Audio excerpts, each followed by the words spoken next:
Dan Sobat Nadine, hari ini apa kabar? Semoga sehat selalu. Pokoknya saksikan terus live streaming NU Pring Sewu Channel. Karena hari ini spesial, Meli kedatangan tamu jauh nih.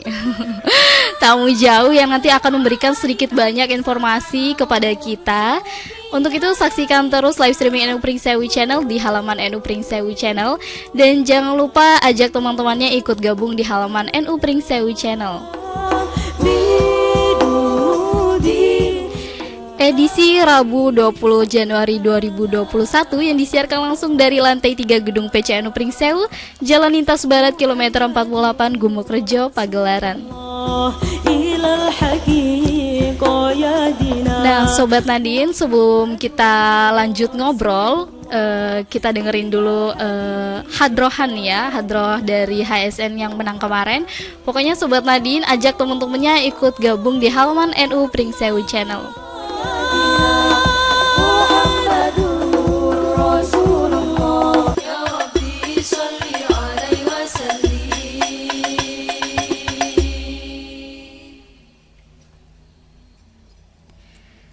Masih di NU Pring Sewu Channel bersama Meli dalam program acara Oke Hani, obrolan asik hari ini yang saat ini juga ditemani oleh narasumber kita dari Pesawaran nih, dari jauh ya Pak ya. Assalamualaikum Pak Amri Wibowo. Assalamualaikum warahmatullahi wabarakatuh. Apa kabar nih? Sehat. Alhamdulillah sehat selalu. Nah Pak Amri, kita sebelum ngobrol lebih lanjut nih ya, kita mau perkenalan dulu nih sama Pak Amri lebih jauh. Boleh. Karena kalau nggak tak kenal maka tak sayang. Lebih kita mau kenalan dulu. Pak Amri silakan nih dimulai. Izin ya. Perkenalkan, nama saya Amri Wibowo. Statusnya adalah pendamping sosial Kabupaten Pesawaran. Ya, sebagai pendamping PKH di wilayah kerja Kecamatan Tegineneng, Kabupaten Pesawaran. Kabupaten Pesawaran. Nah, selain jadi pendamping sosial nih Pak, apalagi nih kerjaannya gitu atau kesibukannya? Kesibukannya sama seperti teman-teman yang lain, juga ikut-ikut organisasi ya, kayak Karang Taruna. Kalau di keagamaan, kebetulan kita diamanahi untuk menjadi salah satu pengurus Nahdlatul Ulama, yaitu di Lajnah Taklif Nasrnya, di LTN-nya. Oh, jadi Bapak ketua LTN juga nih ya, ketua LTN juga. Lalu selain itu ada lagi atau tidak? Cukup. Oh, cukup. Nanti kebanyakan diborong sendiri nanti. Nah, ini jadi sebagai pendamping sosial Pesawaran ya? Ya, pendamping sosial PKH. PKH. Ya. Nah, itu kita mau ngobrol tentang PKH-nya nih ya. Boleh. PKH itu sendiri apa sih, Pak? PKH itu adalah singkatan ya dari program Keluarga Harapan, yang mana itu di bawah dari naungan Kementerian Sosial Republik Indonesia. Sebuah program yang sangat mulia sebenarnya, program untuk pengentasan kemiskinan, yang mana fokus pada PKH itu sendiri tentang pemberdayaan dan juga penguatan kepada kepada KPM. Kita biasa nyebutnya dengan nama KPM. KPM itu keluarga penerima manfaat. Keluarga penerima manfaat, bukan RTM ya? Rumah tangga miskin. Beda ya? Oh, beda ya? Iya, RTSM itu kan jenis pengelompokannya ya. RTSM, rumah tangga sangat miskin. Nah, kalau kita penerima dari program PKH ini dinamakan KPM, keluarga penerima manfaat gitu. Sebenarnya pemerintah ini memberikan bantuan berupa PKH ini berangkat dari apa gitu, latar belakang yang seperti apa atau sejarah yang seperti apa gitu Pak? Oh gitu ya. Kalau sejarah PKH sendiri ini di awalnya dulu di tahun 2007 ya, di 12 Juni 2007 di launching pertama di Gorontalo waktu itu. Nah, berkembang nyampe lah di Lampung ya, khususnya di daerah Pesawaran itu di tahun 2013. Nah, fokus daripada itu tadi program ini ya program pengentasan kemiskinan. Program pengentasan kemiskinan. Jadi orang-orang yang mendapat tadi, keluarga penerima manfaat tadi, diberdayakan, dibuat supaya mereka berdaya, mampu untuk lepas daripada belenggu kemiskinan. Ya, kemiskinan yang dalam arti bukan karena memang mereka keterbelakangan ya, karena orang-orang yang masuk dalam PKH ini dia sudah terdata di basis data terpadu ya, di BDT, kita sebut dengan apa BDT, yang mana BDT itu keluar sebuah yang namanya datanya namanya DTKS. DTKS. Data terpadu kesejahteraan sosial. Jadi mereka yang sudah positif, kelompok, maafnya ngomong, istilahnya sebenarnya kurang pas ya kalau miskin ya, rentan ya, kelompok rentan terhadap ya garis kemiskinan gitu. Iya, garis kemiskinan. Soalnya emang banyak sekali, setahu saya ya, banyak sekali bidang-bidang yang saling terkait gitu ya. Jadi Betul. seperti rantai kemiskinan, banyak Rantai sekali pengaruhnya untuk yang lainnya. Satu bidang saja mempengaruhi bidang lainnya gitu, dari Betul. produktivitas, kesehatan, Ya, kualitas hidupnya. betul. Terus kita perkembangbiakannya juga pengaruh atas kemiskinan. Jadi pemerintah memberikan program berupa PKH ini Ya. kepada masyarakat. Skalanya kan memang kalau program PKH ini kan sudah nasional ya, dari 2007 tadi sampai dengan hari ini, yang mana regulasi yang digulirkan oleh pemerintah pusat ini juga berubah. Artinya setiap kita ada evaluasi juga mengenai masalah penerima-penerima ini. Mungkin ya sudah menjadi berita yang umum ya, kadang ada plus minus dari sebuah program, itu wajar ya. Banyak sekali isu-isu tentang PKH.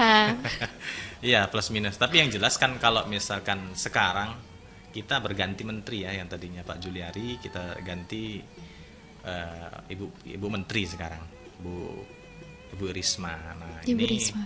memang program beliau itu adalah membenahi data DTKS tadi itu. Makanya ada mungkin mungkin informasi yang kurang berimbang sehingga terjadi ya muncul yang itu tadi, Isu-isu gitu ya, isu-isu. Padahal sejatinya kalau memang di PKH ini memang program ini sangat mulia, kalau menurut saya sangat mulia, karena memang sesuai dengan amanat yang diamanatkan undang-undang itu tadi. Tujuannya bagus gitu ya, Tujuannya Pak. bagus. Tujuan utamanya memang seperti apa? Tujuan utamanya yaitu adalah untuk meningkatkan taraf hidup daripada ini, bukan kaya ya, maksudnya taraf hidup dari mungkin cara berpikirnya, kita merubah dari pendamping sosial ini, merubah mindset daripada KPM ini untuk jauh lebih berdaya. Artinya mereka diberi bantuan tapi mereka tidak bergantung daripada bantuan itu, mereka harus bisa memanfaatkan. Di dalam PKH ini dia diberikan suatu session yang dinamakan FDS atau Family Development Session. Kalau di Indonesia kan itu peningkatan kapasitas kemampuan keluarga ya. Itu di dalam pertemuan kelompok yang mana itu dibahas juga untuk bagaimana mereka mengelola keuangan, bagaimana mereka bisa merubah cara mereka mendidik anak yang tadinya mohon maaf mungkin berkata kasar terhadap anak. Dengan ikut PKH ini, dengan ada pendampingan daripada pendamping sosial ini, mereka merubah cara mereka mendidik anaknya, juga berubah. Ditambah di penguatannya yaitu tentang pengelolaan keuangan. Bagaimana income-nya mereka ini bisa balance dengan pengeluaran, ataupun mereka bisa mengatur keuangan mereka sendiri untuk jauh lebih baik lagi. Dari pertama belum menerima sampai nanti sudah menerima. Iya, jadi gini nih Sobat Nadine, yang disampaikan mungkin bahasanya terlalu tinggi. Jadi kenapa sih kok keuangan tadi sangat berpengaruh kepada emosi gitu ya? Karena misalnya Sobat Nadine, orang tua kita lagi nggak punya duit, suka berkata kasar sama anaknya gitu kan. Pola pikirnya jadi terganggu. Jadi dengan adanya ini juga berpengaruh terhadap emosi, pendidikan anaknya. Dan ini salah satu tugas dari pendamping sosial. Mengawasi itu ya. Apakah masyarakat hanya memakai duitnya atau ada perubahan juga terhadap masyarakat yang menerima itu ya Pak ya? Ya, kalau untuk ini ya, kalau untuk KPM sendiri ya, kita istilah KPM tadi itu memang kita manage mereka. Kita kan biasanya memapping. Ya, ini orang ini bagus untuk kita berdayakan di bidang usaha. Dari orang ini mungkin kelemahannya di sini.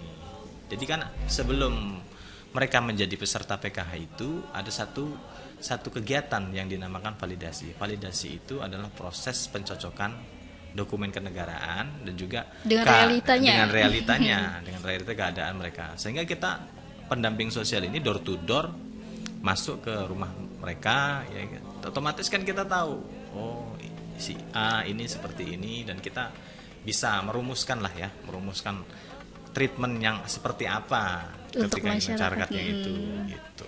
Nah, Sobat Nadine, jadi baru awal gitu ya. Itu tadi pengertian TKH, sejarahnya, latar belakangnya, ada pemerintah mengadakan atau memberikan bantuan berupa PKH itu, terus tujuannya. Dan kita bakal bahas lebih lanjut lagi, tapi setelah iklan berikut ini. Dan jangan lupa Sobat Nadine untuk ajak teman-temannya ikut gabung di halaman NU Pringsewu Channel.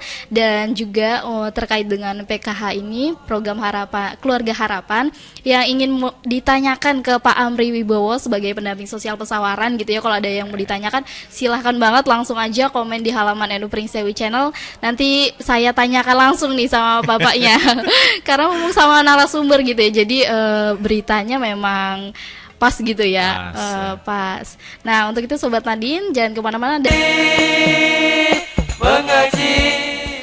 Masih di NU Pringsewu Channel bersama Meli dalam program acara Oke Hani, obrolan asik hari ini. Dan spesial ditemani oleh pendamping sosial Pesawaran, yaitu Pak Amri Wibowo. Masih semangat, Pak? Masih dong. Masih semangat.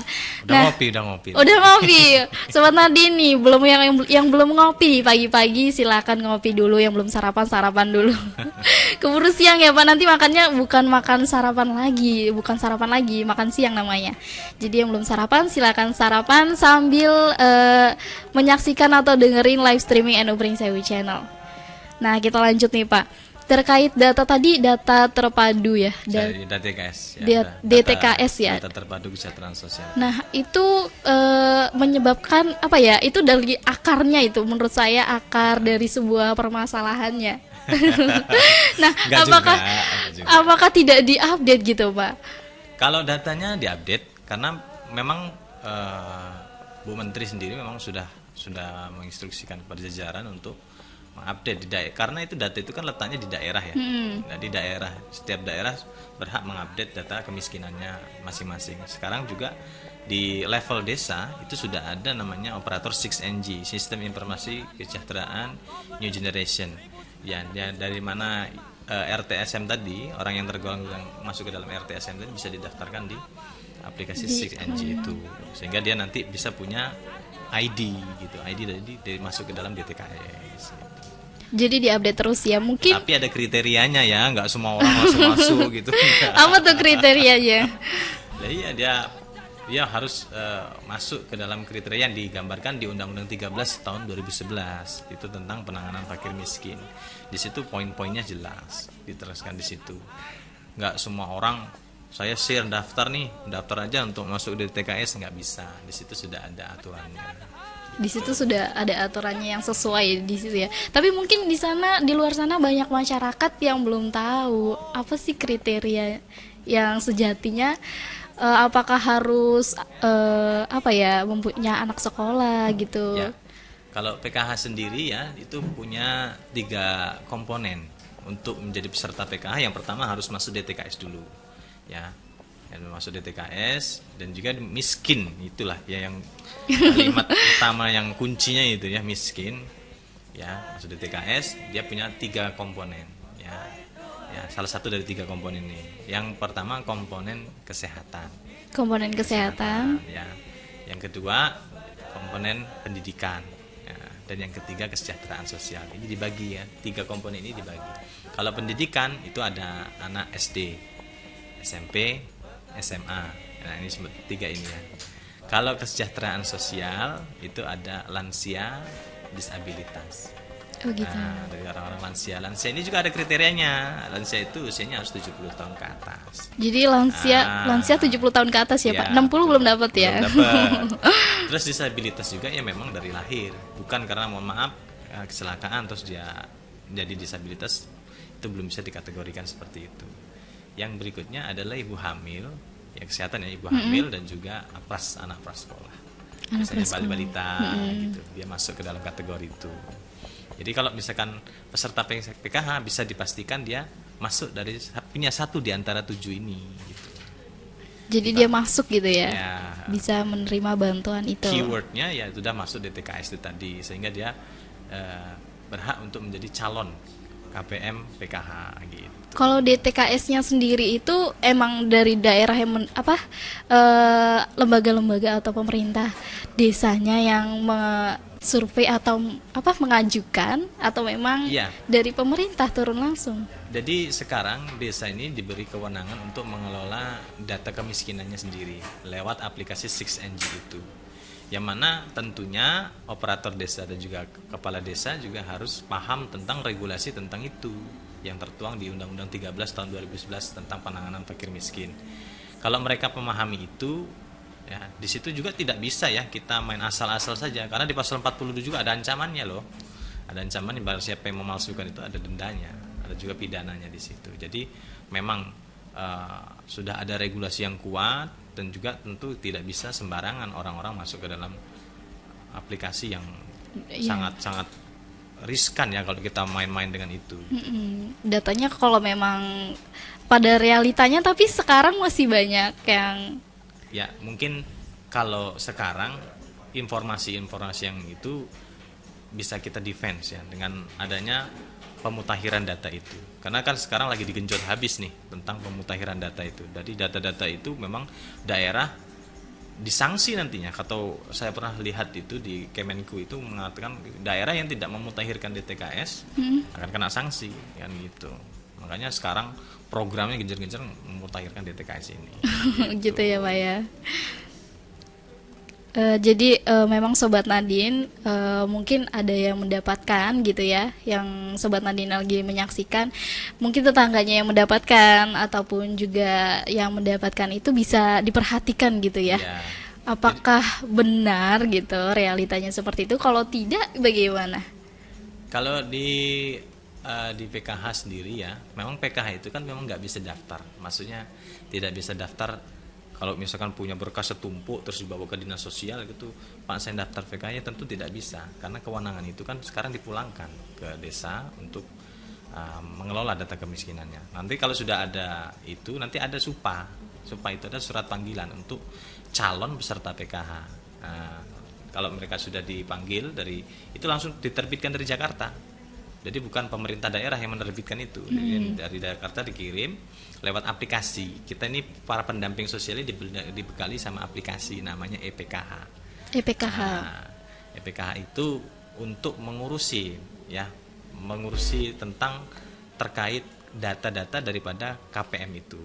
Jadi KPM itu kita misalkan dia sudah tidak layak lagi, kita mutakhirkan lewat situ. Nah, jadi bisa.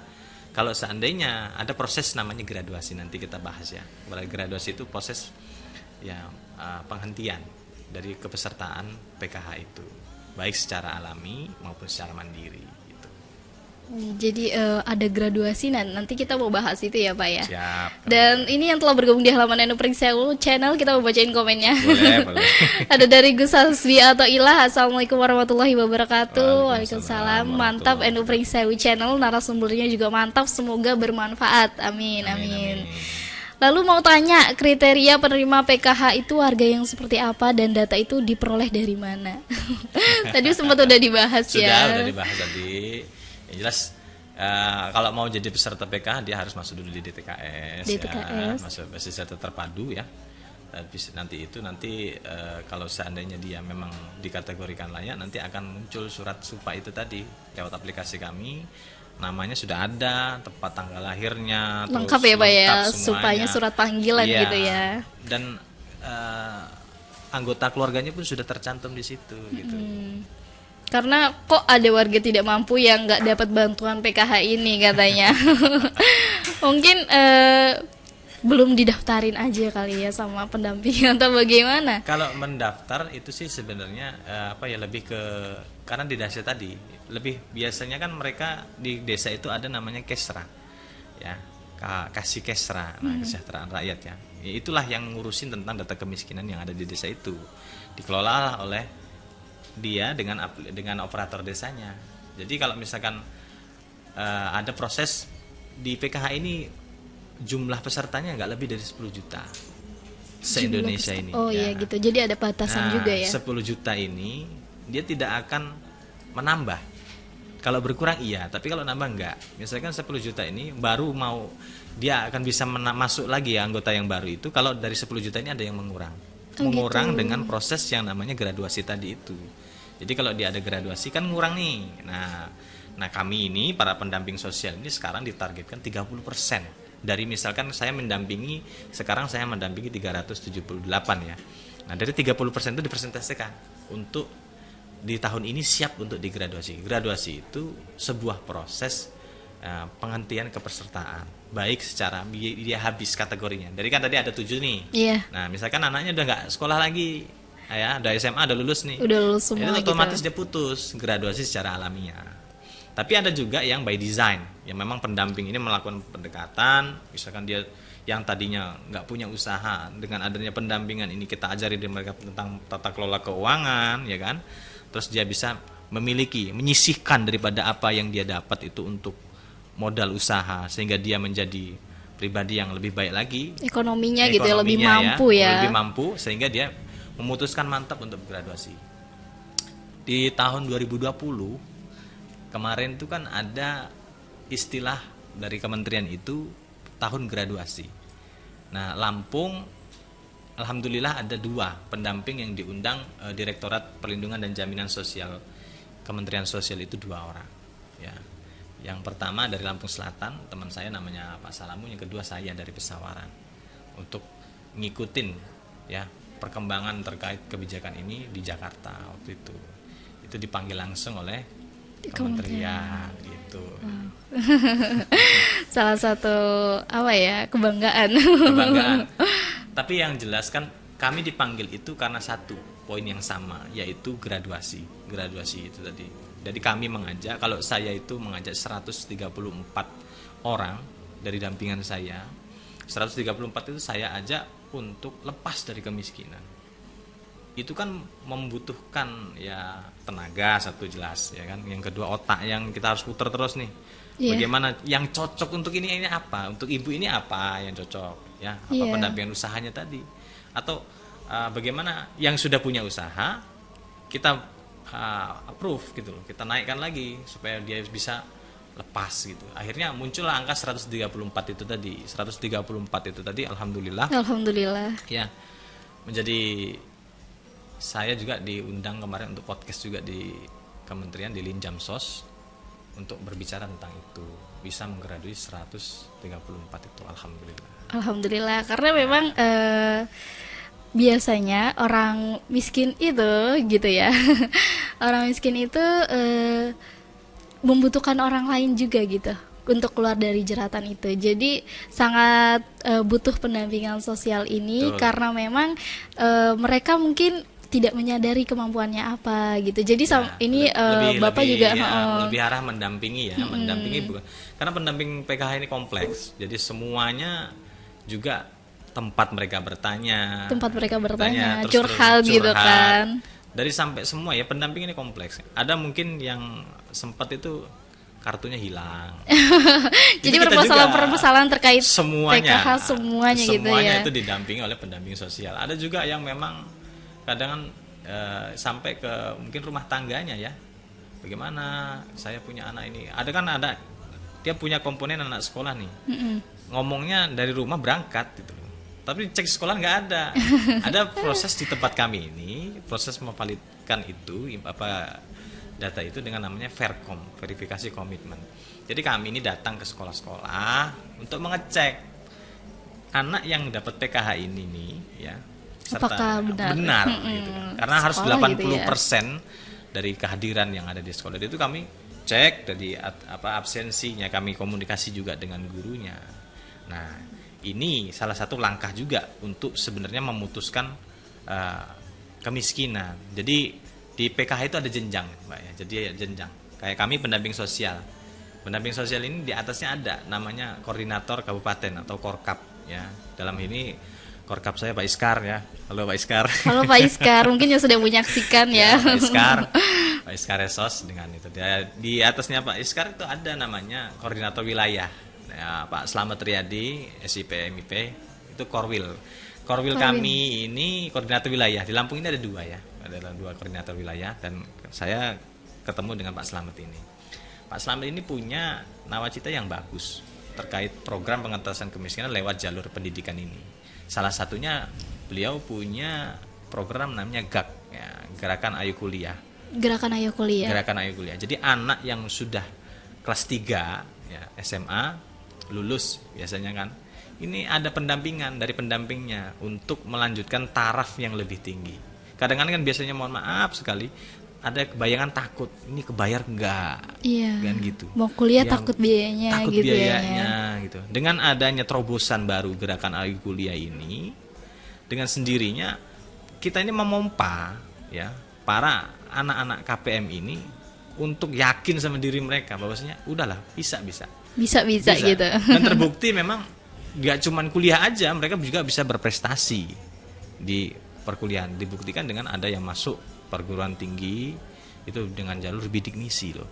Jadi SDM-nya sudah luar biasa, cuman mereka kan belum numbuh. Nah ini fungsi kami mendampingi mereka tuh untuk punya rasa seperti itu, rasa keyakinan terhadap diri mereka. Ada juga kan orang yang memang menganggap dirinya miskin, ini yang repot. Ya Menganggap kan? dirinya sudah Menganggap miskin, jadi males gitu ya Pak ya. Ya, aduh, kebayar enggak nih saya kuliah ini bisa lulus enggak nanti anak saya Anggapannya, gitu. aduh, sampean aja lah kan yang ini yang ada duitnya gitu ya. duitnya. Saya mah miskin padahal semuanya bisa gitu. Gerakan ini sudah dicanangkan dan akhirnya alhamdulillah kemarin juga menjadi program nasional untuk Gerakan Ayo, dan ini launchingnya dari Lampung. Dari Pak Slamet Riyadi dari dia. Iya, dari Pak Slamet Riyadi tadi. Jadi pendidikan itu memang jalur yang sangat efektif untuk mengetaskan kemiskinan ini. Iya, karena dengan pendidikan pola pikirnya bisa berubah anaknya, nanti juga bisa tertular kepada keluarganya. Dan nggak sedikit ya Mbak, memang sebenarnya dari mungkin angka yang saya sebutkan tadi 134 tadi itu, mereka juga nggak berkecukupan gitu, enggak kok.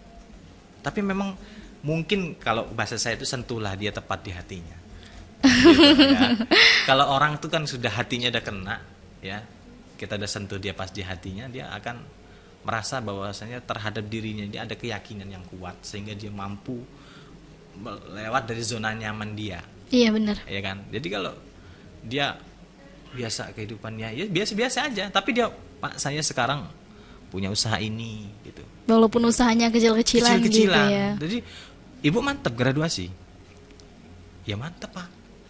Kan saya kaget juga kan. Di tempat saya itu ada dari 134 itu kan saya mendampingi 4 wilayah ya, wilayah kerja. Ada di desa namanya Desa Kota Agung ya, ada desa namanya Pancabakti, ada Sinarjati, dan juga satu lagi itu Negara Ratu Atas. Di salah satu desa namanya Desa Pancabakti itu ada 76 orang. Hari itu juga, menit itu juga ngomong, Pak kita graduasi. Bareng-bareng itu. Bareng-bareng di balai desa. Satu kampung gitu ya. Satu kampung memutuskan ya pokoknya kita graduasi. Kalau kita lihat ekonominya ya belum tentu juga apa ya namanya ya. Enggak berkecukupan sekali gitu ya. Tapi mereka yakin. Ada yang memang jualan, yang ngomong jualan sayur, ada yang jualan bakso, ada yang memang ya biasa, tapi mereka punya etika kuat, punya semangat yang kuat untuk merubah dirinya. Karena tujuan ya saya pribadi itu adalah yang pertama itu merubah mindset bahwasanya miskin itu bukan warisan. Iya. Miskin itu cara berpikir saja. Kalau kita nih susah, ya semua orang hidup pasti ketemu namanya susah kan. Iya benar banget. Iya kan? Orang hidup pasti ketemu masalah. Nggak mungkin lepas dari yang namanya masalah kan. Tapi kalau kita ini ada dalam diri kita ini yakin bahwasanya kita ini bisa lepas dari situ. Itu buktinya sudah ada tuh. 134 orang sukarela tanda tangan di atas materai ya bahwasanya udah kami memutuskan untuk lepas dari PKH ini. Padahal bisa-bisa aja mereka pakai duitnya untuk yang lain gitu kan ya, untuk tambahan nih. Iya, untuk yang lain tuh idola kayak gitu. Cuman kan dan di sini peran kader NU-nya keluar kan. Kader. Iya, kader NU-nya kita sadarkan juga mereka dengan nilai-nilai spiritual ya. Bahwasanya barang siapa yang mampu kok tapi dia masih menerima itu kan ada sanksi sosial dan juga sanksi agama di situ. Ya, jadi kita ajarkan juga sama mereka bahwasanya Tidak semua yang kita dapat seperti halnya kita ngisi air lah. Kalau diisi terus kan luber, ya kan? Kalau kita hanya minta terus kan, tanpa kita ini mengurangi itu, tentunya rezeki sama Allah dicukupkan segitu aja. Kalau dia berstigma dalam diri dia itu miskin, dibenerin sama Allah nanti, oh kamu miskin beneran. Ya kan gitu. Jadi jangan berpikir gitu Iya. ya Pak ya. Di apa ya, di undang-undang kita kan bisa regulasi juga. Tentunya ada nyadarin orang itu kan ada macam-macam. Ada yang cukup dengan omongan, ada yang cukup kita agak-agak ya mungkin sampein regulasi dikit kan katanya. Di Undang-Undang 13 itu ada ancaman juga bagi KPM yang susah untuk keluar dari PKH ini. Kalau misalkan saya sekian tahun kepesertaan PKH ini kan, kalau sekarang yang baru ini 5 tahun. Di 5 tahun itu dibagi lagi. Ada tahun pertama sampai tahun ketiga itu masa transisi. Transisi itu bagaimana pendamping, memetakan KPM-nya di tahun ketiga ini udah bisa lulus apa belum gitu loh. Udah bisa berdaya belum dengan diri dia sendiri gitu. Nah, makanya prioritas daripada program menteri yang baru ini itu adalah penguatan di bidang keusahaan kan gitu. Jadi dari duitnya itu kita benar-benar kontrol gitu loh. Pendamping ini kontrol bener duit ini, jangan dapat duit terus ke pasar gitu kan, nggak elok. Jadi benar-benar apa ya, mendampingi agar duit ini bermanfaat untuk kelangsungan hidupnya agar lebih baik lagi gitu. Ya. Nah, Sobat Nadine, kita udah bahas banyak banget. Nanti yang mau tanya-tanya silakan di kolom komentar, kita bakal bahas lagi nanti seperti apa sih realitanya di masyarakat PKH ini ya Pak ya. Boleh. Nah, untuk itu Sobat Nadine jangan kemana-mana dan selamat mendengarkan. Masih di Enu Pringsewu Channel bersama Meli dan juga ditemani oleh Pak Amri Wibowo dan Sobat Nadine. Kita tadi udah bahas banyak ya tentang PKH, dan ternyata tuh PKH ini ada jenjangnya 5 tahun untuk mendapatkan itu gitu ya. Dan itu juga di situ ada jenjangnya, dan ternyata ada banyak banget mungkin di luar sana banyak banget pendekatan-pendekatan terhadap masyarakat. Tetapi ini kita tergantung pendekatannya seperti apa, bisa merubah pola pikir masyarakat itu sendiri untuk bisa graduasi gitu ya. Dan menurut aku tadi Bapak Amri ini sepertinya pendekatannya bagus terhadap masyarakat gitu. Jadi mereka pola pikirnya bisa berubah dan akhirnya mau untuk tanda tangan itu keluar dari situ. Nggak semua orang bisa kayak gitu Pak. Melakukan pendekatan yang seperti itu. Ya, pertama sih biasanya kita kan kalau mau mendekatin orang itu kan kita harus paham dulu tipe orangnya seperti apa kan gitu. Tapi terlebih dahulu sebelum kita melangkah jauh itu kan tentunya kita harus izin dulu dengan pemerintah desa. Ya, kita jalin dulu komunikasi dengan pemerintah desa yang baik tentunya tentang bagaimana sih kapasitas yang ada di dalam desa itu yang bisa kita gali. Kadang kan itu tadi yang saya bilang, ada sama saya ini mungkin nggak diomongin, nggak dengerin nih, tapi ada yang lebih dia denger. Gitu. Misalkan ketua adat.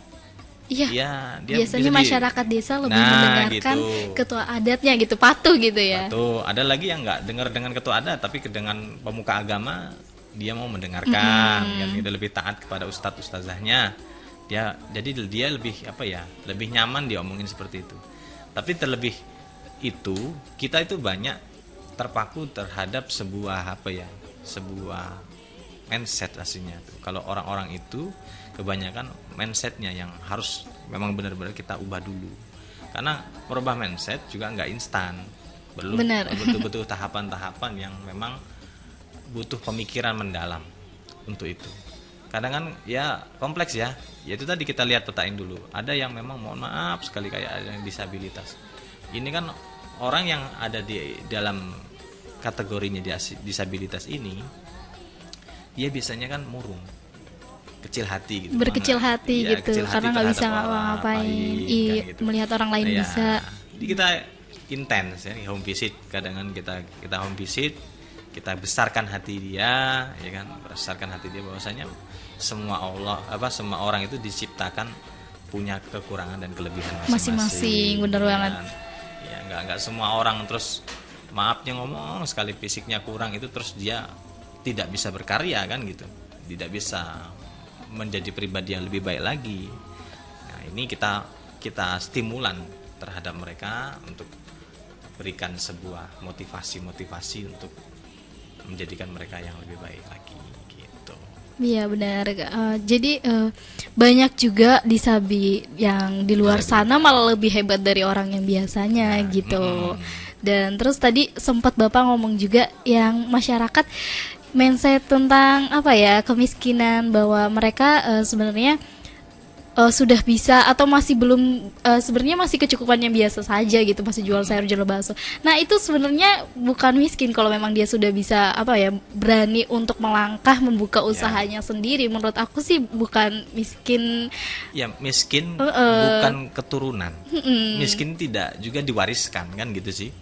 Kita bisa merubah diri kita kan, ya kan. Sedangkan dari perspektif agama juga kan, Allah itu tidak akan merubah suatu kaum tanpa kaum itu merubah dirinya sendiri kan gitu. Tanpa usaha ya, gitu kan. Makanya pendamping sosial PKH ini kalau bahasa kementerian sih agent of change ya, agen perubahan.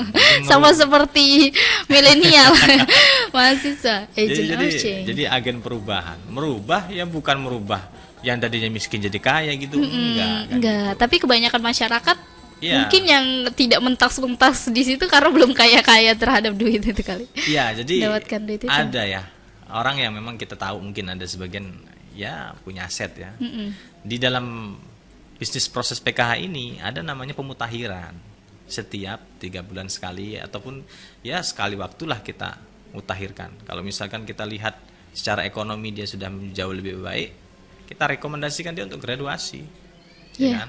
Bergantian dengan temannya yang ataupun tetangganya yang ini, Pak saya belum pernah dapat gitu kan gitu. Bagaimana mau ditambah sedangkan penambah jumlah peserta PKH Indonesia sudah kita tahu angkanya kan gitu. Gimana?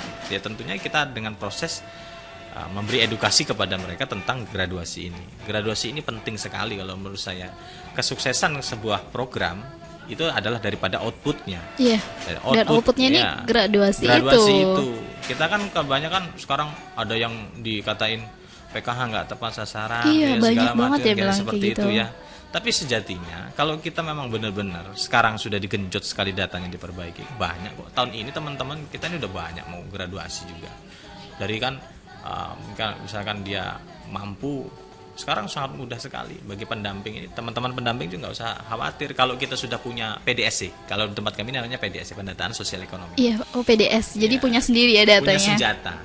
Dan teman-teman PKH juga diperkuat dengan regulasi dari MUU Kementerian dengan Polri. Jadi pendamping ini didampingi oleh hukum loh. Pendamping didampingi oleh hukum, dikuatkan gitu ya. Jadi kalau misalkan ada mohon maaf sekali intimidasi atau ya kita kumpul orang banyak kan. Ya, intimidasi atau apa itu ada regulasi hukum untuk menguatkan pendamping. Jangan khawatir, jangan takut terhadap itu. Kita didukung penuh oleh Polri ya untuk mensukseskan program yang sangat mulia ini ya. Program kalau dikatakan PKH ini nggak sukses menurut saya nggak sampai panjang loh Mbak. Maksudnya? Coba dari 2007 loh. 2007 sampai sekarang ini. Gitu. Bukti kan output PKH ini baik. Ya gitu. Walaupun mungkin ada informasi yang kurang berimbang, tapi kita lihat graduasi mentas dari kemiskinan itu loh banyak. Ya kan? Orang yang tadinya mohon maaf ya hanya berpikir untuk menerima, kita rubah mindsetnya. Ya namanya orang menerima uang kan enak sih. Kita nyopotnya mereka tuh bagaimana? Ya tentunya dengan proses pendampingan itu tadi. Ya yuk, saya kasih waktu sekarang. Bahkan kalau misalkan itu saya yang dampingin ya, saya sudah bikin kesepakatan sama mereka itu di awal. Ini kan sekarang ini di bulan Januari ini kan musimnya validasi. Yaitu tadi penentuan calon kepesertaan ya. Kalau saya sama mereka sudah saya sampaikan. Yuk kita bikin kesepakatan yuk. Kira-kira kita ini mau berapa tahun menerima ini? Mau berapa tahun gitu, jangan lama-lama gitu ya. Gitu. Di awal kita sampaikan, sekian tahun Pak, sekian 1 tahun atau 2 tahun, ya sudah. Tapi jadi ada komitmen di awal gitu ya. Ada komitmen di awal. Kalau sama saya biasanya kan gitu. Pokoknya mau nggak mau, suka nggak suka, saya kasih sama mereka ini 3 tahun. 3 tahun. Maksimal ya, maksimal 3 tahun. Maksimal ya, walaupun regulasi pemerintah mungkin 5 tahun. Tapi saya sama mereka sudah membuat suatu kesepakatan, sebuah komitmen bahwasanya ayo jangan berang dengan apa Jangan berlama-lama. ngandelin nyaman dengan PKH ini enggak kan gitu. Ditambah lagi ada pendukung dari program PKH ini, program namanya program komplementaritas. Ya, jadi kan orang-orang yang masuk di PKH ini biasanya dia mendapatkan stimulan bantuan yang lain, kayak anaknya di sekolah mendapatkan kartu Indonesia Pintar. Jadi kan sudah otomatis uangnya ngepos dong. Nah, sudahlah, ini untuk anak sekolah deh pakai KIP aja nih. Ada lagi yang memang didukung dengan KIS, kartu Indonesia Sehat.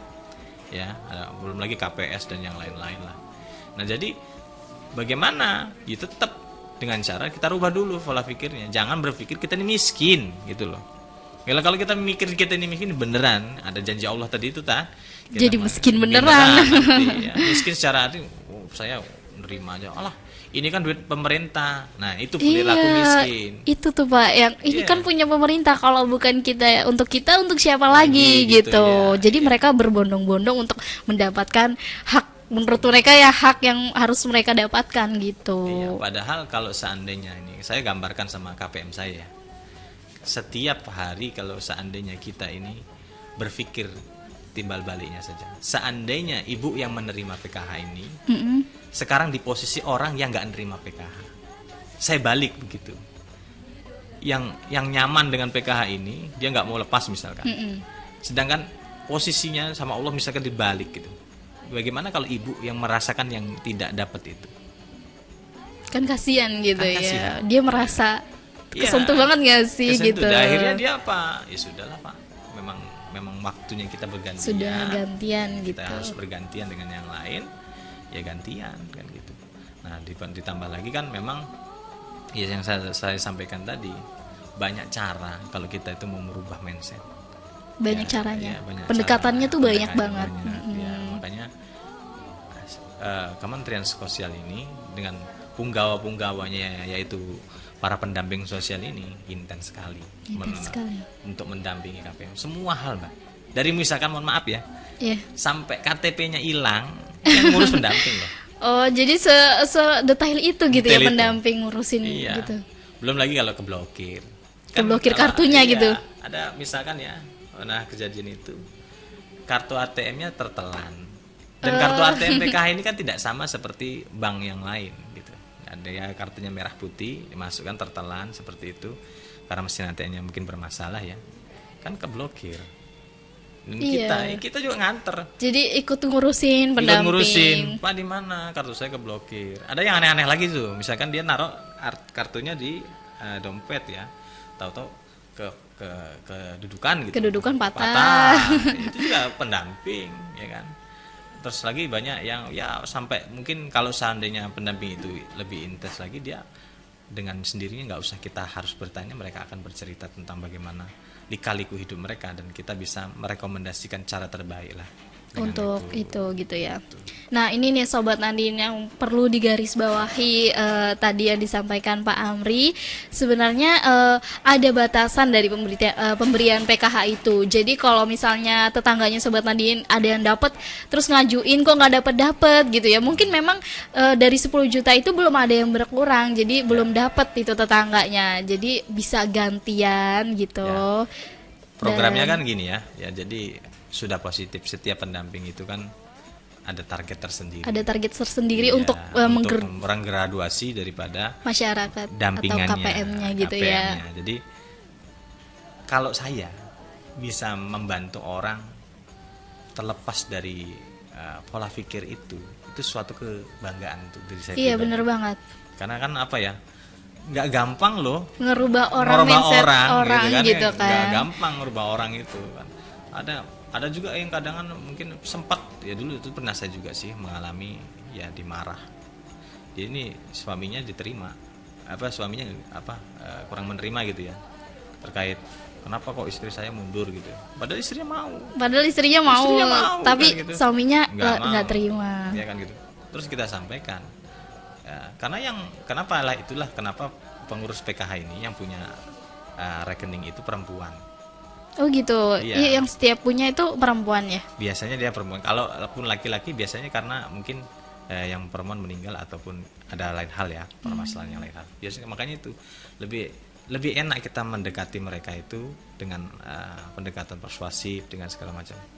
Dan kita sebenarnya nggak perlu harus minta izin sama suami, nggak ada, karena di surat panggilan itu kan yang tertuju namanya yang perempuan itu, ya kan. Jadi sah-sah saja lah kapan saatnya dicabut gitu kan bantuan itu. Cabut. Ya sudah, jadi kenapa? Kan kalau suami itu harusnya memang bekerja gitu menafkahi. Jadi kalau suaminya istrinya dapat bantuan itu kan tambahan. Kalau memang udah merasa tercukupi ya nggak ditambah ya enjoy aja aturan. Kalau lucu, kalau seandainya ada program pengentasan kemiskinannya nambah itu lucu. Ya enggak? Iya, Pak. Ini program pengentasan kemiskinan. Nih, dengan adanya bantuan PKH ini menjadi skala prioritas nasional, ya. Kok kita miskin secara mindset itu lucu. Iya. Makanya ada SDM PKH ini punya slogan, Pak. Apa tuh? Ya, SIP. SDM PKH itu SIP. Apa? Santun, integritas, profesional. Nah, santun, itu. integritas dan profesional. Iya, gitu. Jadi dari dalam bertutur kata SDM PKH ini santun, ya, berintegritas untuk merubah semua, ya nggak harus semua ya, nggak harus semua. Pola pikir dan cara sudut pandang itu. Step by step lah, misalnya dari. Ya. Dan profesional dalam artian segala sesuatu administrasi terkait kepesertaan dia tata dengan rapi, di sistemnya juga dia rapi kan gitu. Jadi nggak serta merta ngawur gitu kan, enggak. Kita berdasarkan by name by address juga data kan gitu. Kalau tanggapan Bapak nih di luar sana, mungkin bukan di pesawaran nih ya, di mana masyarakat masih banyak yang salah sasaran gitu ya, tidak tepat sasaran dalam bantuan PKH-nya. Misalnya dia mampu banget gitu, rumah juga udah keramikan, udah bagus, udah punya motor, bahkan pekerjaannya pun gajinya besar, tapi tetap mendapatkan PKH. Itu bagaimana tanggapan dari Bapak sendiri?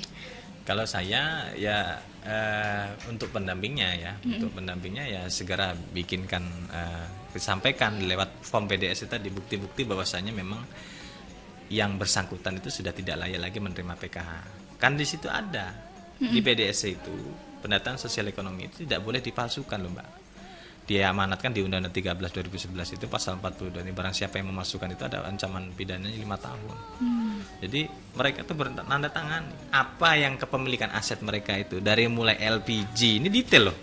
Dari LPG, kulkas, segala macam yang ada di rumah itu didata oleh pendamping. Nah, kalau itu sudah disampaikan, kita rekomkan ke desa, ya kan? Kita rekomkan ke desa. Ini loh, harusnya sudah mampu. Mampu gitu kan. Kalau misalnya masih susah-susah juga ya bikin surat ya, juga lah ke dinas untuk apa ya. Kok bisa kayak gitu nih, Pak? Kok bisa terjadi di masyarakat seperti itu? Sebenarnya apa yang salah gitu? Ya mungkin ya namanya manusia. Ada faktor intern dan ekstern terkait masalah data ini. Yang jelas kan desa juga kan berkala ya, ganti pemimpin. Iya. Ya kan ada pemilihan juga kan, pasti kan ganti orang lagi. Kadang-kadang biasanya kan gitu, ganti lurah ya ganti orang kan gitu. Ya siapa yang ngurusin data ini? Iya. Nah, akhirnya ya data kan naik kan gitu loh. Nah, makanya sekarang regulasi ini kuat. Regulasi ini sudah kuat. Tinggal kita bagaimana mengatur rumah tangga daripada kemiskinan yang ada di desa itu sendiri. Kalau desa itu sudah sesuai, juga mereka juga nggak bisa ngawur ya, Mbak, karena diperiksa juga nanti kan mereka itu kan akan ada tim pemeriksa tersendiri terkait data ini. Makanya yang benar-benar masuk kriteria saja yang masuk kan itu. Dan itu nggak banyak. Didukung lagi sekarang ada banyak program, misalkan kayak Kemendes mengeluarkan BLT dana desa. Itu kan sudah ada pagunya, sudah ada regulasinya. Tinggal pemerintah di sini jalankan saja kan. Nah, kalau PKH Kemensos ini sudah ada. Ya dah, dibaca saja petunjuknya. Nah, kalau misalkan ada yang kurang paham ditanyakan dengan pendampingnya. Selesai. Makanya kalau misalkan ada yang kaya di dalam suatu desa itu tadi, kalau saya sebagai seorang pendamping, saya akan membuat catatan tersendiri, ya saya akan membuat studi faktanya, dokumentasi bahwasanya dia ini mampu, ya kan. Lalu dilaporkan gitu ya. Ya, untuk di non eligible, bahasanya non eligible, tidak sesuai lagi. Tidak sesuai lagi. Mungkin kalau di pendamping lain mungkin ada rasa takut mau melaporkan gitu. Kalau Ya kalau kita dengan itu ya itu tadi, kalau kita paham regulasi tentunya kita nggak usah harus takut. Nggak usah takut ya, Ya. nih untuk sobat tadi yang jadi pendamping juga mungkin yang takut mau melaporkan tetangganya dapat PKH. Karena dia itu biasanya pendamping itu tidak bertugas di tempatnya dia tinggal, Mbak. Oh, biasanya tidak di tempat Nah, dia tinggal ya. Dia di rolling di beberapa desa sebelahnya atau apa. Jadi apa namanya? Rasa apa ya, rasa kekeluargaannya nggak keluarganya juga tidak adalah mungkin Tidak kayak ada gitu, gitu. seperti itu. Terus juga kita kan nggak bisa ngusulin. Oh, jadi pendamping tidak bisa mengusulkan Iya, ya. mengusulkan itu ya apa yang kita usulkan. Sedangkan rumah tangga itu tergantung desa itu sendiri. Mau banyak sedikit penerima PKH ya Tergantung tergantung desanya. desanya, ya kan, bagaimana mengelola. Tapi yang jelas kan itu tadi, semua pasti mereka juga pemerintah desa saya yakin punya dasar yang kuat menetapkan itu sebagai masuk dari DTKS itu kan punya dasar, nggak bisa serta merta ngawur gitu kan gitu. Karena ini tetap akan di tes juga, akan Di survei lah ya. Kalau dulu mungkin sepertinya enggak, tapi sekarang lebih digenjot lagi gitu ya Pak ya. Iya, karena ya lain menteri ya lain Lain caranya gitu ya. Nah, ini sebenarnya program yang bagus banget, program mulia banget ya dari pemerintah. Mungkin dari masyarakat banyak yang ngira tidak tepat sasaran gitu. ya. Mungkin karena masyarakat belum tahu aja seperti apa alurnya gitu kan, menyalahkan pemerintah lagi. Pemerintah Padahal lagi. pemerintah lagi kan turun ke bawah gitu kan. Ada tiga, Mbak, tiga tipe kalau saya garis bawah ini yang saya pelajari selama ini. Orang itu teriak, dia itu nggak tepat sasaran itu karena satu mungkin dia pengen dapat. Dia pengen dapet. Ya kan? Yang kedua, dia tahu diri dia itu nggak layak dapat, tapi dia pengen saudaranya itu dapat, ataupun orang yang dia share itu dapat. Yang ketiga, dia ini tidak berkepentingan untuk pengen dapat, dia juga tidak punya saudara ataupun teman yang ingin dia dapat, tapi dia ingin mendapat keuntungan daripada itu. Misalnya keuntungan apa? Ya misalkan dengan adanya masalah, ya kan, dengan adanya masalah nanti di tikuak di ini. Oh iya, ya benar. kan, gitu. Jadi cuman tiga tipe ini kalau saya pelajari. Kalau orang teriak karena ini nggak tepat sasaran. Coba kalau dia dapat diam. Coba dia dapat diem ya. Diam Tidak kan akan gitu. menyalahkan Iya, gitu. kan. Atau dia nggak, saya udah cukup Pak, cukup saya. Tapi tolonglah nih, tolong untuk di ini. Sekali lagi kita tekankan di sini, SDM PKH ini nggak bisa daftarkan orang untuk menjadi peserta PKH, ya kan? Semua kebijakan itu dipulangkan ke daerah masing-masing, kayak gitu. Jadi dengan adanya ini gitu obrolan kita ini ya Pak, Moga-moga jadi pencerahan. masyarakat juga sadar gitu bahwa sebenarnya ini tidak hanya serta-merta dikasih, tetapi Iya. ini untuk masyarakat itu sendiri gitu, ada berkelanjutan untuk mereka bisa berdaya, tidak ketergantungan lagi. Karena menurut saya dengan adanya bantuan ini malah mereka ketergantungan gitu loh dengan adanya Iya. bantuan ini. Jadi Kenapa saya sampaikan tadi data kita ini sekarang mutakhir. Sekarang pencairan di PKH itu kan kalau setiap 3 bulan ada proses namanya pencairan dana bansos itu. Sekarang dia didokumentasikan. oh didokumentasikan. Jadi misalkan nih ada orang meninggal, ya otomatis nggak ada dong dokumentasinya. Masa kita ke kuburan gitu kan enggak sih kan ya. Otomatis kalau itu pasti dimutakhirkan. Oh ini meninggal. Oh ini pindah. Oh ini atau ada something wrong gitu ya. Pasti dia akan tercatat di situ dan dia tidak bisa memanipulasi karena itu akan foto.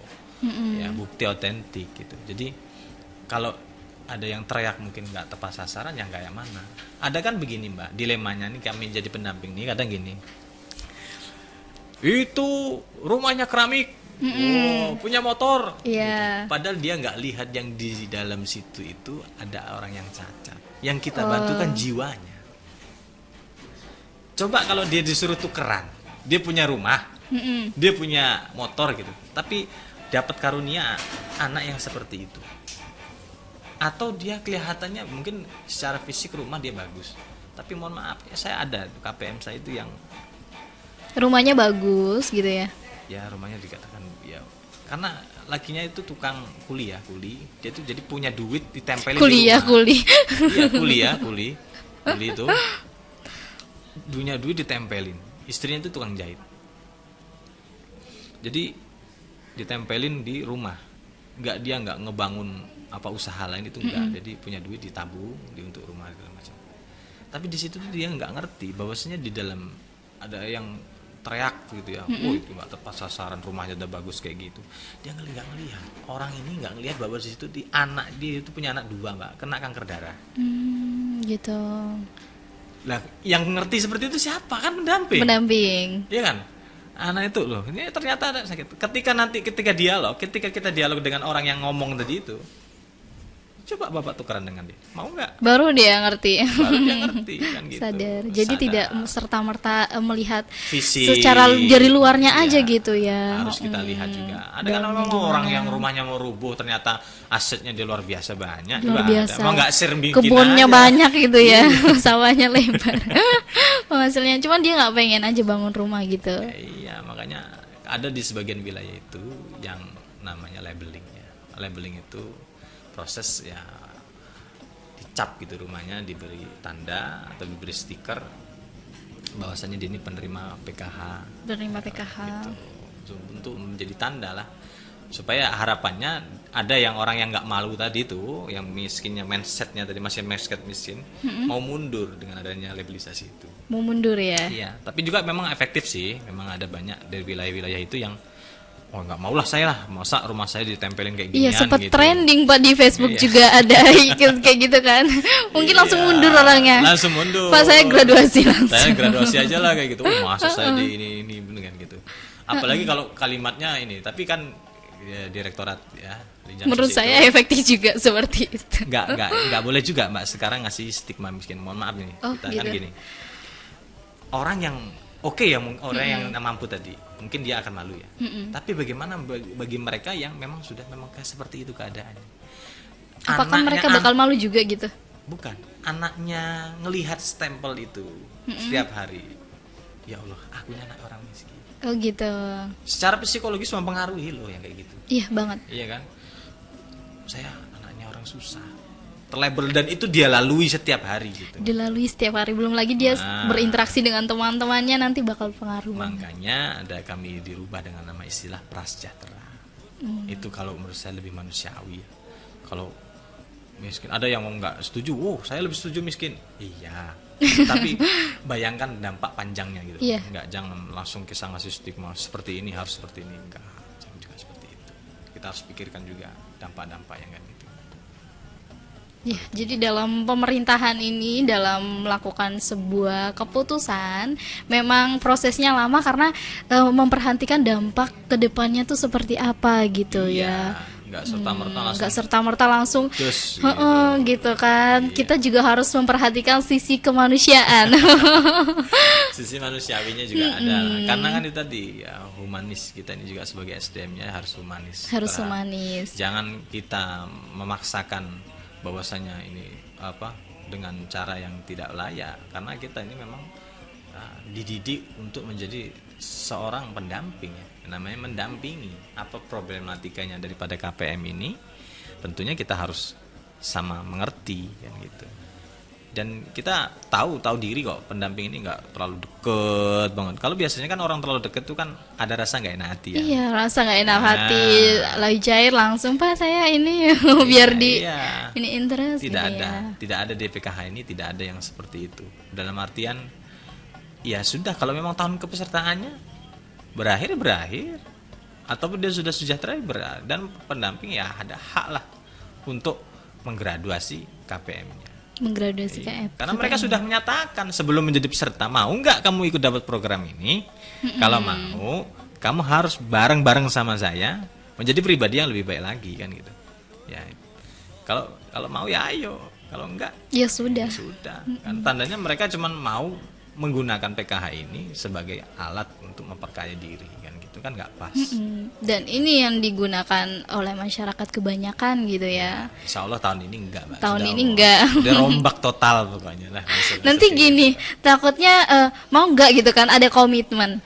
Tapi masyarakatnya aduh karena dicecer untuk membuat suatu usaha, nanti sayanya banyak pikiran gitu, jadi males. aduh nggak usah sekalian lah gitu nanti. Ada solusi ditawarkan. Kami ini kan Oh, gitu. nawarkan solusi. Jadi ada. Jadi kita ngasih sesuatu sama orang, tentunya kita harus membuat suatu solusi untuk mereka. Ada di P2K2 tadi, FDS Family Development Session. Jadi di dalam Family Development Session itu penguatan mereka itu, ayo Gitu ya. Itu kita datang, pendamping ini datang ke kelompok. Biasanya kan di PKH ini dibentuk kelompok. Nah, ke kelompok-kelompok itu, ibu ini potensinya di apa? Dibicarakan bersama gitu ya. Gimana pengeluarannya sebulan ini apa aja sih?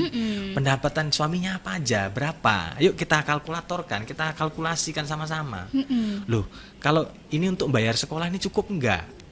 Oh, kalau ini untuk menyisihkan uang ini cukup apa enggak? Nah, di situ kita harus berpikir bahwasanya apa yang potensi yang kita miliki, pendapatan yang sekian itu harus kita bisa manage dengan baik. Bisa dimanfaatkan lah sisanya gitu ya. Bukan malah defisit. Bukan defisit. Iya. Udah dapat bantuan kok defisit, parah banget itu.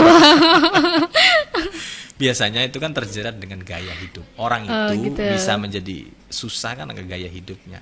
Oh ya. Yang tadinya aturannya dia ini menggunakan tempe aja cukup. Dengan adanya bantuan naik dikit habis juga duitnya. Ya, malah nggak tepat ya dipergunakan. Kalau saya sih udah saya cewer kali kayak gitu.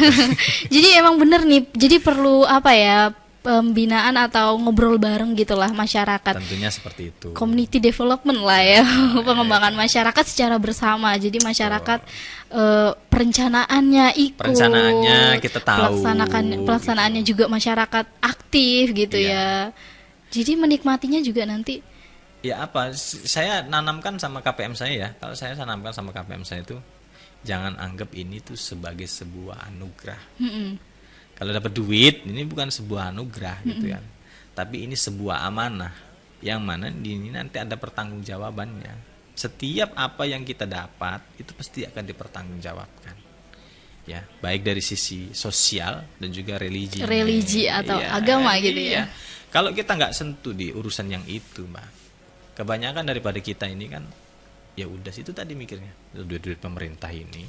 Iya, banyak mindset orang yang gitu. Duit pemerintah ini, saya kan sebagai warganya padahal nggak tahu pemerintah ini mungkin dana punya ini tujuan mulia. Punya tujuan gitu kan punya tujuan ya. mulia supaya orang-orang ini bisa berdaya, kan gitu. Coba kalau dibalik tadi itu. Coba kalau ibu yang di posisi orang yang nggak dapat itu, gimana caranya?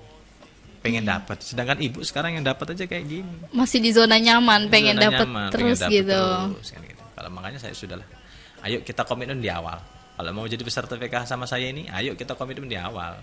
Ayo. Berapa tahun kasih batasan waktunya ya? Sampai jenjang waktu yang ditentukan ini, ibu bersama saya ini, saya akan bantu untuk pendampingan, baik dari segi usaha, baik dari segi manajemen keuangannya, kita akan bantu. Gitu. Semuanya dibantu, jadi nggak usah khawatir untuk bingung, aduh usaha apa nih setelah dapet PKH karena kita dituntut untuk ini, untuk keluar dari zona nyamannya lagi.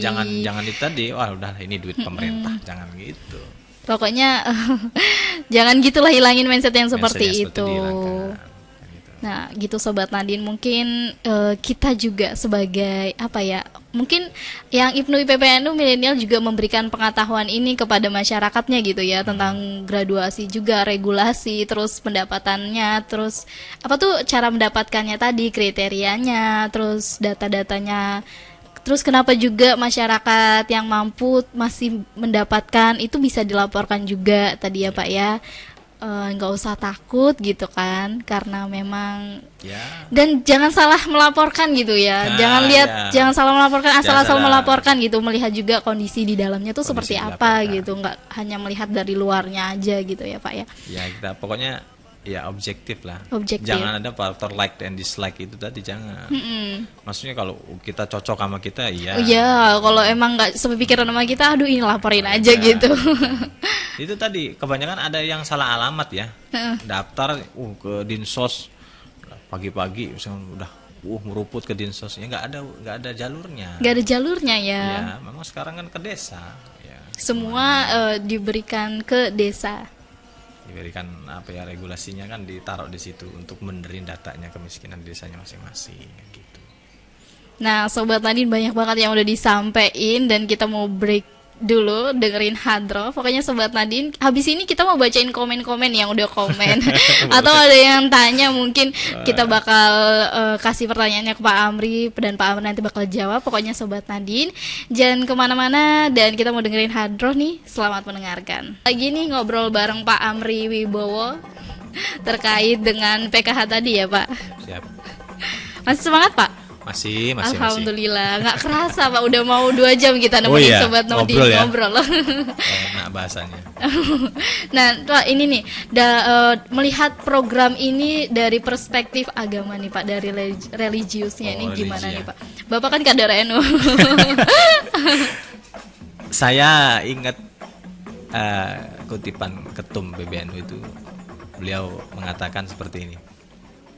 Islam itu laisal aqidah wa syariah faqat. Laisal Islam dinul ilmi wa thaqafah, dinul adabi wal hadara, dinut tamaddun wal insaniyah. Jadi Islam itu enggak cuma ngomongin akidah, syariah, bid'ah, musyrik, syirik dan yang lain-lain gitu enggak. Iya. Tapi Islam juga ini membawa sebuah perspektif pandangan visioner ke depan. Yang mana enggak cuma ngomongin tentang itu tadi. Dia membawa juga kemajuan teknologi, kemajuan peradaban, yang mana semua itu berpuncak pada satu titik yang namanya puncak daripada itu adalah kemanusiaan. Iya, kemanusiaan. Karena apa? Kalau kita ini punya ilmu, tapi kalau seandainya kita akhlaknya kurang enak, kurang elok dilihat, atau akhlaknya bagus, ilmunya kurang, ya nggak bagus juga. Makanya resolusi dengan adanya mungkin program ini digandengkan dari perspektif religinya, ini sangat sesuai. Saya ini kan senang banget dengan kegiatan sosial. Dan ditempatkan sama Allah delalah nih ya. Alhamdulillah. Apa ya delalah? Delalah itu apa ya?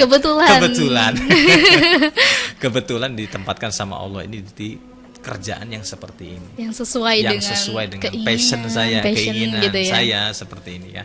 Kenapa? Dengan adanya kita bisa membantu orang lain, itu ada kepuasan yang tidak bisa dibeli dengan nominal tadi itu. Karena kalau seandainya kita bisa manfaat, itu kan sesuai dengan ya hadis Nabi ya, khairun nas anfa'uhum linnas ya. Sebaik-baik manusia adalah manusia yang bermanfaat untuk orang lain. Nah, kalau dari jadi kader NU sendiri, saya memang di kader dari NU ini merasa ini tugas panggilan jiwa, bagaimana mensukseskan, bersinergi dengan pemerintah, membangun sebuah siklus yang baik, tentunya dengan nanti harapannya mendapatkan output program yang baik. Karena apa? Karena kalau kita ini kan NU ini moderat ya, ya sangat-sangat moderat gitu. Jadi dengan adanya kita yang kontur budaya kita yang seperti ini, dengan adanya paham dan juga cara pendekatan NU yang sangat menyentuh dari segala lini kan. Mungkin ya itu tadi jalur-jalur juga kita bisa masukin tuh. Kalau kita nggak bisa ngomong formalnya, kita masuk jadi majelis yasinannya, amaliyah-amaliyahnya juga bisa menyentuh mereka sehingga terjadilah output program yang baik gitu. Jadi masyarakat bisa melihat ini dari sisi religius juga gitu ya Pak. Juga gitu. Jadi kan dengan adanya kan di NU kan banyak program sih, ada Lailatul Ijtima ya, kumpul ketika itu kita ngaji kan. Dari modal ngaji itu kan kita dapat poin-poin pentingnya gitu, kita dapat. Kita bisa tularkan di FDS-nya ya kan. Kita bisa transfer ilmu agama itu dengan mereka, walaupun mungkin tidak semua bisa menepi, kan kita ada proses transfer di situ sehingga mereka mengerti, oh ini halal, oh ini haram, oh ini baik, oh ini tidak, oh ini yang memang saya butuhkan, oh ini memang yang harus saya tunda. Jadi mereka mengerti skala prioritas, bisa membedakan antara mana keinginan dan mana kebutuhan ya kan gitu. Kalau misalkan repot ya, kalau saya keinginan, saya ingin punya mobil, punya pengingin kan gitu. Tapi ketika kita harus bicara tentang kebutuhan, mana yang harus kita prioritaskan? Dengan adanya kita punya finansial seperti ini, mana yang harus kita prioritaskan? Kebutuhan primer gitu. Tentunya itu berjalan dengan adanya kontrol yaitu tadi apa? Oh iya, kalau saya ini harus di Islam ini ngajarin nggak boleh boros ya, harus kita bagaimana mengelola dengan baik, kan gitu diajari. Tentunya apa? Dengan perspektif pandangan Islam itu tadi, dengan adanya kita mengerti tentang, ya minimal kalau kita nggak bisa dalil, tapi kita mengerti lah caranya menyampaikan ke orang kan gitu. Dasar-dasarnya yang penting ngena gitu ya. Jadi dalam perspektif agama ini sebagai kontrol dari mereka ini ya Pak ya, dari masyarakat untuk tidak untuk bisa membedakan kebutuhan dan keinginan gitu ya, biar nggak boros juga gitu, biar bisa memanfaatkannya dengan baik. Nah kalau suka duka nih Bapak sebagai pendamping nih apa nih? Suka dukanya ya ada ya, tentu pasti ada. Suka dukanya gini, saya sukanya dulu deh, ngomongin yang senangnya sekarang nggak suka. Sukanya ya kita kita diundang ke Jakarta, waktu itu pernah diundang ke Direktorat Linjamsos waktu itu untuk diapresiasi. Ya, bukan berarti kita mencari apresiasi, bukan ya. Artinya pemerintah ini, Kementerian Sosial ini ternyata sangat juga nggak cuma memperdulikan KPM-nya saja, ternyata SDM-nya juga penggeraknya juga diperhatikan oleh Kementerian Sosial ini. Kita diberi edukasi di sana, kita diberi pengetahuan yang baru di sana, sehingga kita pulang di situ kita nambah ilmu lagi, kan gitu. Nggak cuman kerja selesai sudah gitu, enggak. Jadi ada apresiasinya. Pernah dapat penghargaan Pak? Ya di tahun 2020 ya, di tahun 2020 dulu saya dapat dua penghargaan. Alhamdulillah. Yang pertama pendamping PKH Pesawaran kategori graduasi terbanyak. Graduasi tadi yang terbanyak yang gitu. Terbanyak di Pesawaran. Yang kedua itu yang memang dari Direktorat Jenderal itu. Ya, saya diundang untuk ikutin best practice juknis graduasi yang ada di Jakarta. Jadi pemerintah juga memperhatikan penggeraknya. Dengan ini nantinya juga Bapak lebih semangat lagi kan? Karena ada apresiasi gitu, ada penghargaan atas kerjanya gitu. Ada appreciation day juga. Biasanya kan karena ini COVID mungkin ya, karena COVID mungkin dipending dulu. Biasanya ada PKH appreciation day. Jadi SDM terbaik itu diundang di suatu tempat untuk diberikan apresiasi. Jadi lebih semangat lagi kerjanya. Iya, kayak misalkan kayak Korwil kami waktu itu pernah dia mendapatkan, beliau ya pernah mendapatkan Pak Ridwan ya. Pak Selamat ya, mendapatkan apresiasi untuk Korwil Teladan dengan sebuah program yang gerakan kuliah tadi juga yang beliau dapat. Dan juga SDM yang lain ya berkesempatan untuk diundang karena dia memiliki prestasi. Di tahun ini juga kalau misalkan SDM ini punya prestasi, dia akan diberikan apresiasi. Gitu langsung ya, apresiasi langsung. Ya. Apalagi kalau dia kaitannya dengan graduasi. Cepat benar. Oh gitu. Semangat ya Pak sebagai pendamping untuk menggraduasi masyarakatnya nih. Insyaallah didoakan. Dukanya apa nih? Kan suka duka. dari tadi suka terus. Dukanya ya nggak nutup kemungkinan ya, kadangan ya jadi trendsetter untuk hal ya tempat bertanya, entah yang positif maupun yang negatif. Jadi udah pokoknya terlanjur semuanya ditanyain gitu ya. Ada HP ini kadang kan masuk semua pesan, baik yang bagus maupun yang kurang bagus masuk semua, ya kan gitu. Tapi ya resiko dari sebuah pekerjaan ya, jadi tentu kita harus bisa mengambil positif. Kayak saya yakin kan ada sebuah ayat tuh kan yang sampai di situ diulang, ya kan. Inna ma'al usri usra kan gitu. Ya makanya setiap ada kesulitan pasti nanti itu ada solusinya kan gitu. Ada kemudahan. Ya, ada kemudahan di situ. Gitu makanya. Saya nggak pernah terus berpikir terus stres gitu, enggak, insya Allah enggak. Stres terlalu memikirkan masyarakatnya gitu ya. Jadi enjoy aja ya Pak ya. Enjoy aja kan gitu. Nih pokoknya semangat nih untuk pendamping-pendamping juga, Sobat Nadine jadi pendamping, pokoknya semangat untuk menggraduasi masyarakatnya, karena ya memang tujuan akhirnya atau outputnya ya memang seperti itu gitu. Ya, tidak bisa KPM itu bisa berdaya, nggak tergantung lagi dengan apa yang dia dapatkan gitu. Nah Pak, kita mau lanjut bacain komen yang udah komen di halaman Enu Pringsewu channel. Boleh. Ada dari Mas Hoirul Aziz nih. Mas Hoirul Aziz, mantap, sukses selalu LTN NU Pringsewu. Amin, amin. Lalu selanjutnya dari M Fikril Hakim, Gus Fikril, Assalamualaikum. Waalaikumsalam. Mantap, kolaborasi epic. Salam buat narasumber, semoga sehat selalu. Amin. Dan tentunya selalu memotivasi anak-anak muda. Semangat juga untuk Mbak Meli siarannya. Selamat pagi juga untuk semua yang udah gabung di NU Pringsewu Channel. Selamat mendengarkan #NU Pringsewu Channel. Selanjutnya ada dari Mbah Malik. Assalamualaikum. Waalaikumsalam. Selamat datang Ketua LTNU Persawaran. Oh iya, ini beliau ini selain jadi pendamping Ketua LTNU Persawaran juga nih ya Pak ya. Ya senang kalau media publikasi di Pesawaran terkait sosial keagamaan, saya megang adminnya untuk ngisi berita yang ada di situ. Misalkan kalau NU punya program apa, kegiatan butuh atau program diberitakan gitu ya. Kan saya bisa support untuk yang terkait demikian. Alhamdulillah. Walaupun step by step nanti semoga lebih berkembang lah, lebih sukses bisa kayak lagi. Inilah, bisa kayak NU Pringsewu ya, punya podcast sendiri. Nanti Pak menyusul ya Pesawaran. Nanti saya main ke sana kalau udah. Boleh. Aduh, amin. Semoga LTNU Persawaran bisa sukses. Mari bersama kita gaungkan suara Nahdlatul Ulama di penjuru dunia. Salam-salam buat kader NU yang lagi giat sosial penggalangan dana untuk korban bencana di Sulawesi dan Kalimantan. Ya nih Sobat Nadine yang lagi di bawah, pokoknya semangat di sekitaran gedung NU. Siap. Semangat semuanya. Lalu dari Mas Ahmad Jalil Khan, mantap Mas Amri Wibowo, alhamdulillah. Dari Mas Rojali, tetap semangat Mbak Meli, hehe, amin. Semangat juga untuk menjalankan aktivitas. Dari Delia Apriliani, semangat Neng siarannya, semangat juga untuk menjalankan aktivitas Mbak Delia. Selanjutnya dari Hani Hidayatul Laili. Assalamualaikum Pak. Waalaikumsalam. Maaf. Udah siang Pak. Sayang ini. Maaf ya Pak. Apa-apa. Saya salah satu anak penerima PKH.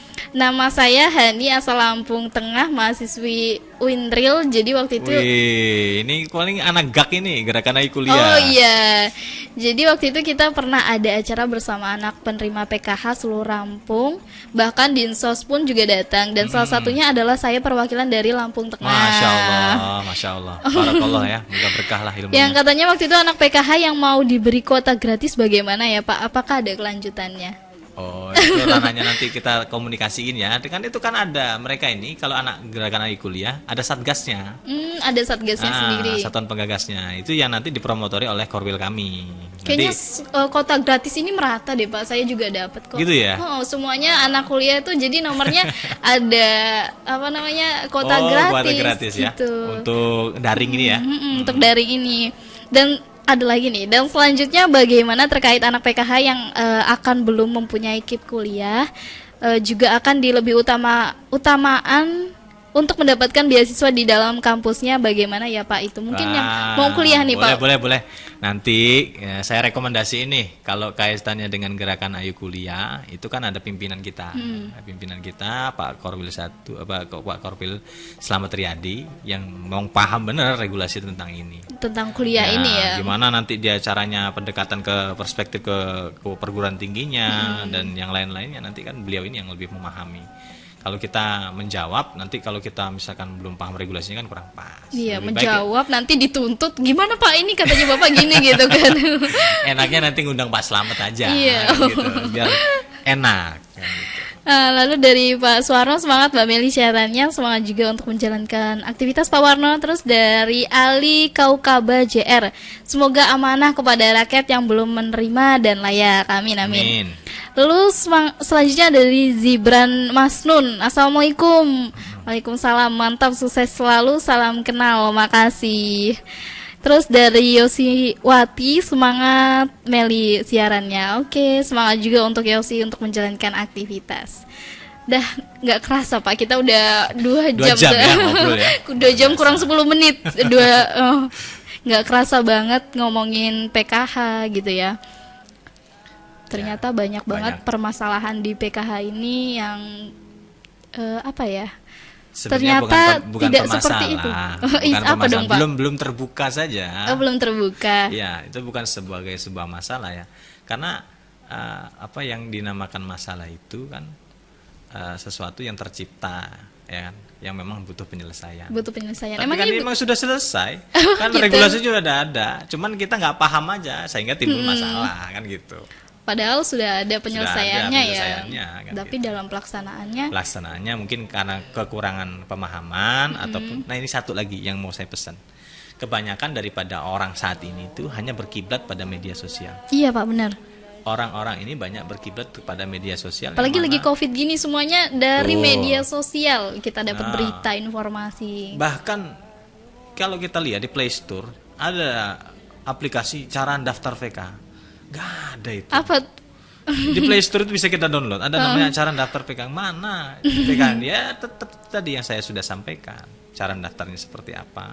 Sepertilah kita mengutip dari media sosial yang tidak ada pertanggungjawabannya di situ.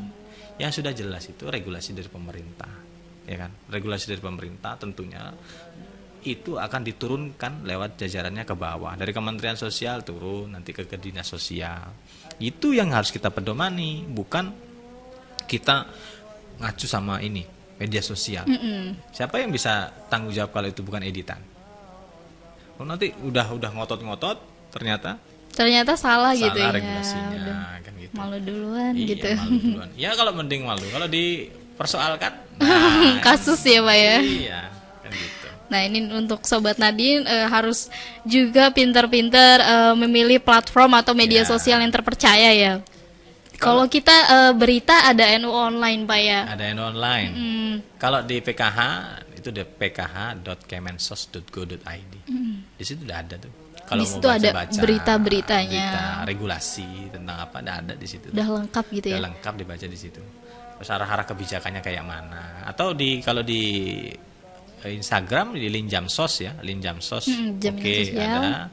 Terus di YouTube-nya juga sudah ada. Dilihat aja di situ arah-arah kebijakannya seperti apa. Jangan itu tadi ngambil kesimpulan sendiri, ditanyain dulu sama pendampingnya. Ditanyain dulu sama pendampingnya, Iya. jangan langsung ke Dinsos nanti. Ini, gitu. Karena repot ya kalau kita cuman media sosial itu nggak bisa dipertanggungjawabin bener-bener. Artinya agak repot kita nanti kalau kita hanya mengacu pada satu sumber saja. Kan. Alhamdulillah Pak, kita udah mau 2 jam ternyata. Nah pokoknya dari kesimpulan nih dari obrolan kita pada pagi menjelang siang tadi nih ya Sobat Nadine yang mendapatkan PKH bisa mengembangkan dirinya secara mandiri gitu. Dengan adanya bantuan itu outputnya bisa mandiri secara ekonomi, finansial ataupun mindsetnya juga berubah terkait dengan kemiskinan. Kita bersama-sama Ya. menuju Indonesia yang lebih maju lagi gitu ya Pak ya. Betul. Pokoknya saya juga ngucapin terima kasih banyak sama NU Channel ya, NU Pringsewu Channel udah ngundang saya di sini untuk bicara. Ditambah saya mau titip pesan Mbak Apa nih? sama teman-teman SDM PKH di seluruh Indonesia ya. Ya kita ini agent of change. Kita berbuatlah sesuatu yang memang bernilai. Jadilah pendamping yang bernilai, yang mana kita itu bisa memberikan kemanfaatan kepada orang lain. Nah ini Ya. untuk pendamping-pendamping nih Sobat Nadine, dapat Iya. pesan nih dari Pak Amri. Jadi kita harus berbuat sesuatu yang bernilai ya Pak ya. Gitu, ya kan? Kalau kita hanya berpikir bagaimana kita kerja selesai saja, itu tidak ada sebuah value yang ada di situ. Tapi kalau kita memang kerja, didasari juga kita suka dan juga pengen kita menghasilkan sebuah nilai yang ada di situ, nanti ada tinggalan baik Ada itu bekasnya ada gitu ya. dari kenyamanan diri kita dan juga mungkin dari cara kita bergaul dengan orang lain kan gitu. Sama teman-teman saya yang lagi validasi nih. Ini sebenarnya saya ninggalin tugas, Mbak. Oh gitu. Izin sama pimpinan ya. Izin sama pimpinan untuk ninggalin tugas kegiatan validasi. Harus visit sebenarnya. Cuman saya udah izin sama pimpinan sama teman-teman SDM PKH Pesawaran yang hari ini menjalankan tugas. Saya harap semangat. Semangat semuanya pokoknya. Dan semoga cepat graduasi. Amin. Dan itu outputnya ya Pak ya. Ya. Dan saya juga terima kasih kepada Bapak Amri Wibowo yang udah mau mampir ke sini, datang dan memberikan ilmunya. Semoga bermanfaat untuk Sobat Nadine dan bisa menjawab pertanyaan-pertanyaan gitu ya terkait PKH. Kenapa aku saya belum dapat dan ini sebagainya gitu ya. Ya. Semoga bermanfaat dan mohon maaf kalau ada salah kata ya atau nggak Sama-sama, nyaman gitu ya Pak ya. Insya Allah enggak. Terima kasih sekali lagi dan semoga kita bisa ngobrol di lain waktu. Siap. Nah Sobat Nadine